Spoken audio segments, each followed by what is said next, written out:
Okay, so I'm going to share some general strategies with you for tutoring in general, and specifically tutoring students on reading comprehension. So we'll start with general tutoring strategies, and a lot of them are good teaching strategies also. Start with relationships first. You can't teach effectively if you don't connect, and it may seem sort of like a waste of time, like, we have to get through this material, I'm trying to help them, finish this assignment or read through this text. But at the end of the day, you will make up that time later, you will go further, you will make more progress if it starts from a place of authentic relationship. So it doesn't mean that you spend hours like in sort of a getting to know you mode. It really just means that you're taking opportunities to build that relationship. It's not about like information or what you know about them or what they know about you. It's rather just the sense that they have that you're seeing them as a person, that they matter to you. And any opportunity that you have, sometimes through the material, just to build that connection can really pay off in the long run. As an extension of that, your vibe matters, right? You want to exude things like patience, which is going to be like the key to all of this, compassion, and warmth, because it's very vulnerable for the kid who is being tutored. They're in a situation where, by definition, they don't understand something, they're struggling, right? That's very vulnerable. So anything that you can do to make them feel more secure would be very helpful. The extension of that is, by definition, they're not getting something, and so often it's going to be frustrating. But you can't get frustrated, or if you are at any point feeling frustrated, you can't let them see that. Even the tiniest little hump from you, where you're kind of like, oh, okay, like just that the little bits of body language, like they're picking up on that, and no kid wants to feel like, oh, here I go again, right? I'm not getting it. The teacher's frustrated.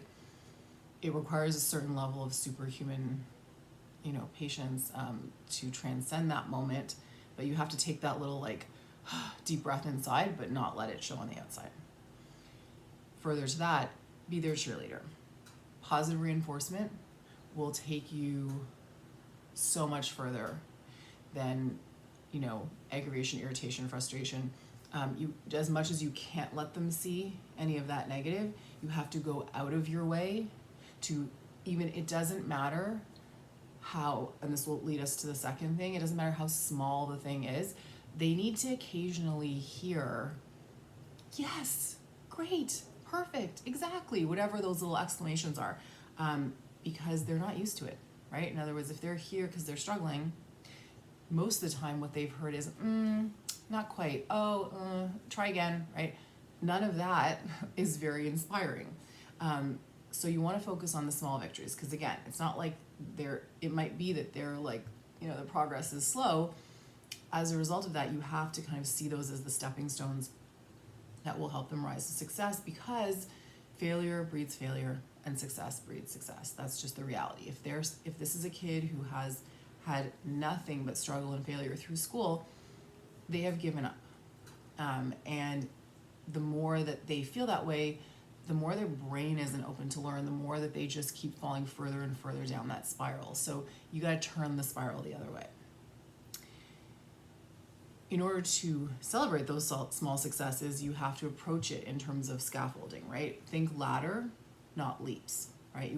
Nobody's going to jump from the bottom of the ladder to the top. That's not a thing, right? It's step by step by step. And what you have to often think about is, how do you break a skill down to its component parts so that you can start to make progress? And as an addendum to that, if they're not getting it, you have to break it down further. Like, there are so many times where, I prepare something and I'm like, okay, these are the steps that people need to know in order to approach this task. But then there are students who are like, I still don't get it, or I don't know how to do that. Like, it doesn't matter that you've broken it down to 10 steps. Maybe they need 20 steps. Maybe they need 30 steps. Maybe they're like, sometimes you have to figure out what they're not getting in that leap from step 2 to 3 that to you is like obvious. There's obviously another missing piece, or 5 missing pieces that their brain's not picking up, which then leads to the next thing, which is stay flexible, right? Teaching is always about the individual. No two brains work the same. No two students' brains work the same. Therefore, no strategies are going to be foolproof with every learner. It's not a formula. There's no formula. So, and that leads to the last one, which is you have to really get creative, because sometimes when it's a tough case, in order for them to get it, you might have to go way outside the box and find a new way of approaching it. Okay, those were general strategies, and then we'll do reading comprehension.